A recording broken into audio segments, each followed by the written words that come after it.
Sakykit, kokių audinių būtent ieškote? Kokios spalvos pas jūs interjerą dominuoja? Plačiau papasakokite apie savo kuriamą interjerą. Man labai reikalingos kuo natūralesnės medžiagos, taip pat interjerė dominuos gamtos spalvos, šviesūs atspalviai. O sakykit, kokiems kambariams jums reikia užuolaidų? Įrenginėjame svetainę su virtuvė, vaikų kambarį ir miegamąjį.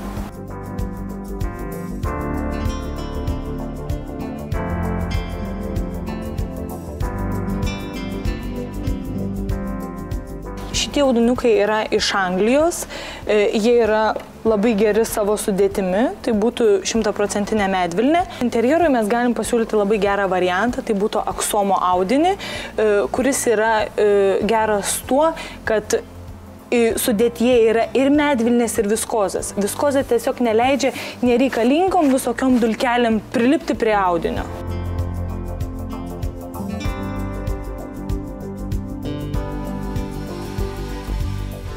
Miegamąjį galėčiau pasiūlyti kelis audinukus, kurie mano manimu mums labiausiai tiktų.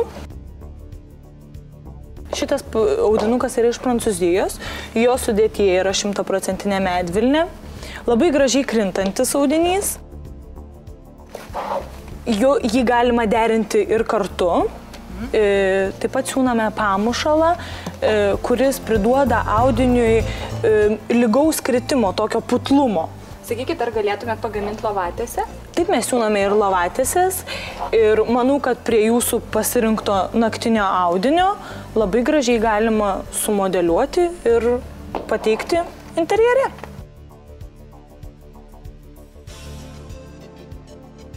O sakykit, kokias jūs dieninės įsivaizduojate? Reikia, kad būtų jos labai lengvutės, taip pat pieno spalvos, labai būtų toksai lengvas kritimas. Bet su raštais, be rašto? Turi būti vienspalvis.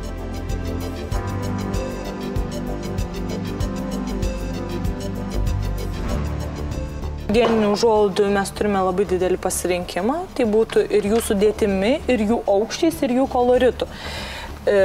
Turime tokias blankesnės ir sunkesnės užuolaidas, bet jos mažiau perleidžia saulės. Taip pat turime ir su raštais, ir tokio spalvingesnio kolorito.